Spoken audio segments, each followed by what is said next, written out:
معائنہ کرنے میں جو اصل میں جہاد کے لیے تیار کیے گئے ہوں گے اعلیٰ نسل کے گھوڑے، تو ان کو انسپیکشن کرتے کرتے شام جو ہے وہ دیر ہو گئی، اندھیرا چھا گیا، اور جو شام کی وقت کا ان کا وظیفہ تھا، جو عبادت تھی، وہ رہ گئی۔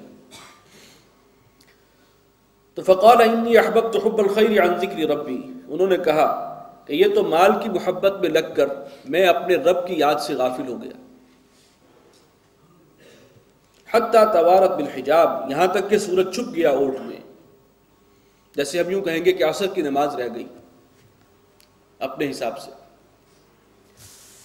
ردوها علیہ، لاؤ ذرا میرے پاس دوبارہ ان کو، جب انہیں یہ احساس ہوا گھوڑوں کو پیش کرو دوبارہ۔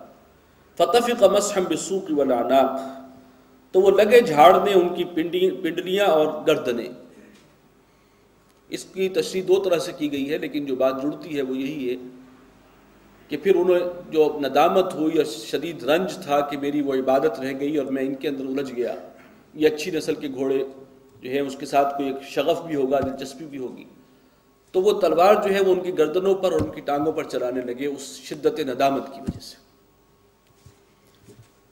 وَلَقَدْ فَتَنَّا سُلَيْمَانَ وَأَلْقَيْنَا عَلَىٰ كُرْسِيِّهِ جَسَدًا، اور ہم نے سلیمان کی آزمائش کی تھی اور ہم نے ڈال دیا اس کے تخت پر ایک دھڑ جسد، ثم اناب، اور وہ پھر رجوع ہوا اللہ کی طرف۔ یہ بھی کوئی اللہ نے ان کو کسی معاملے میں سبق سکھایا تھا۔ انہیں توقع تھی کہ بہت سے اولاد ہوگی اور ان کو میں مجاہد بناؤں گا، لیکن کوئی انشاءاللہ کہنا وہ بھول گئے تھے۔ تو ایک بچہ ان کے ہوا، وہ بھی ادھورا تھا، نامکمل دھڑ تھا، اور وہی دائی نے لا کر جو ہے وہ سامنے رکھ دیا۔ تو پھر انہیں تنبہ ہوا اور وہ اللہ کی طرف متوجہ ہوئے۔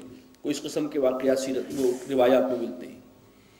قال رب اغفر لی وہب لی ملکا، تو کہا انہوں نے دعا کی پروردگار مجھے بخش دے اور مجھے وہ بادشاہی عطا کر لا ينبغی لأحد من بعدی، جو میرے سوا کسی کے لیے زیبا نہ ہو۔ انک انت الوہاب، یقیناً تو ہی ہے عطا فرمانے والا، تیرے خزانے میں کوئی کمی نہیں ہے۔ فسخرنا له الريح تجری بامرہ رخاء حیث اصاب، تو ہم نے تابع کر دیا ان کے ہوا کو، تیز ہوا کو، اور وہ چلتی تھی انہی کے حکم سے، رخان، بڑی نرمی کے ساتھ، حیث اصاب، اور جہاں وہ پہنچنا چاہتے تھے وہیں وہ ہوا انہیں پہنچا دیتی تھی۔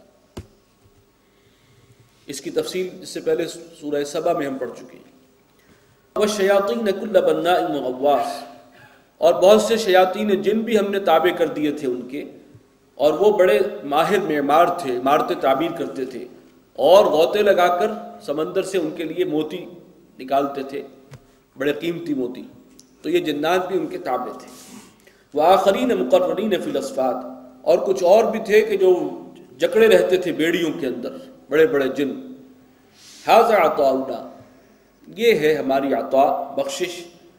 فَمْنُنْ وَامْسِكْ بِغَيْرِ حساب، یہ ہماری بخشش تو بغیر حساب ہے، بے حد حساب۔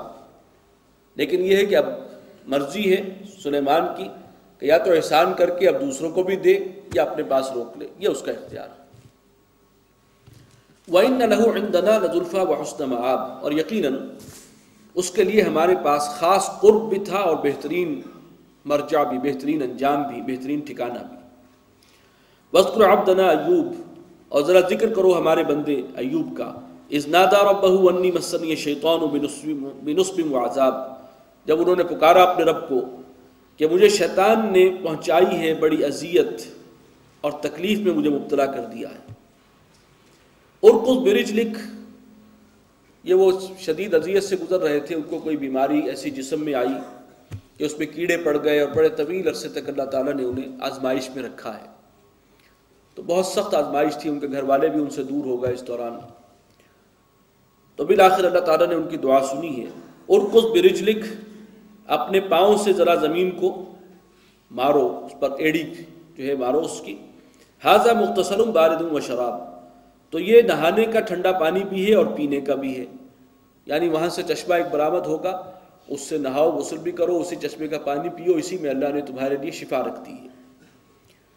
وَوَهَبْنَا لَهُ أَهْلَهُ وَمِثْلَهُمْ مَعَهُمْ رَحْمَةً مِنَّا، اور ہم نے اس کو اس کے گھر والے بھی عطا کر دیے اور اتنے ہی اور بھی دے دیے، ان کی اولاد بھی اس دوران انتقال بھی کر گئی، کافی مختلف انداز سے اللہ نے انہیں آزمایا ہے ہر پہلو سے۔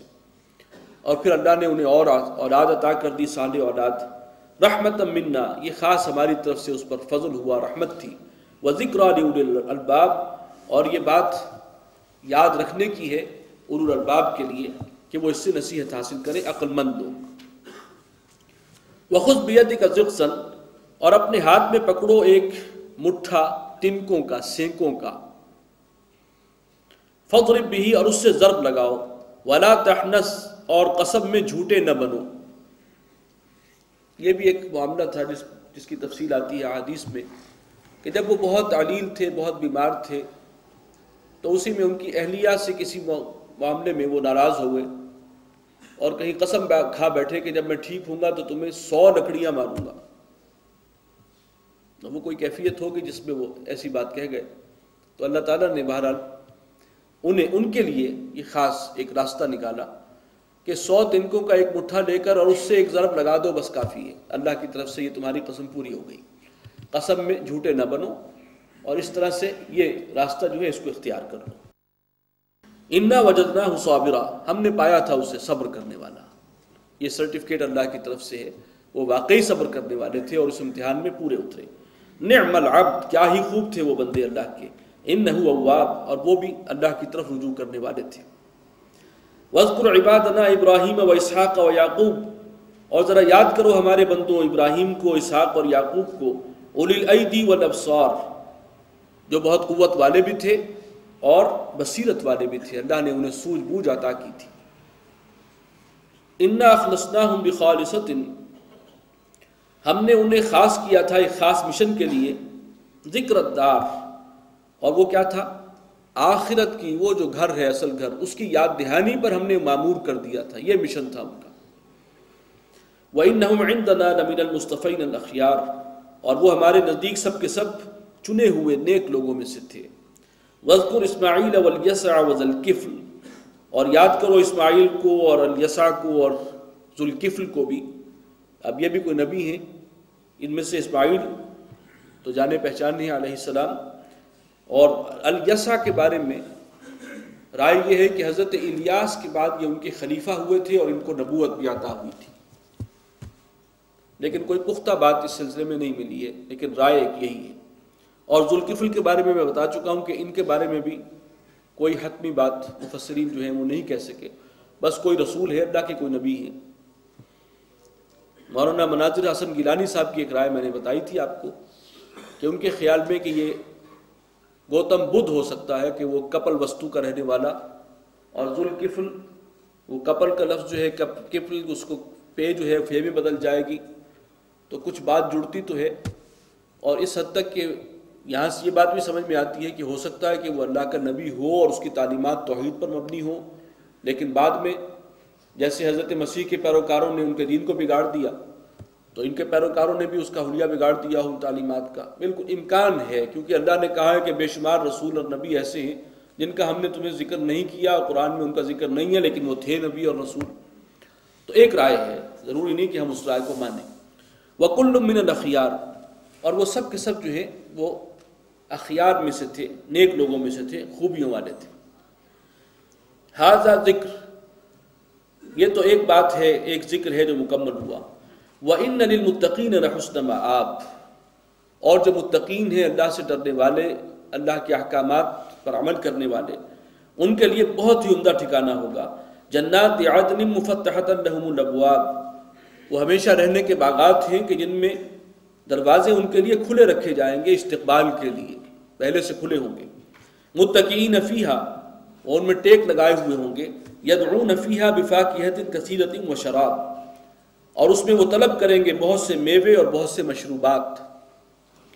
وعندہم قاصرات الطرف اطراب، اور ان کے پاس نیچی نگاہ والی بیویاں ہوں گی ایک عمر کی۔ ھذا ما توعدون لیوم الحساب، یہ ہے وہ چیز جس کا تم سے وعدہ کیا گیا تھا حساب کے دن کے لیے۔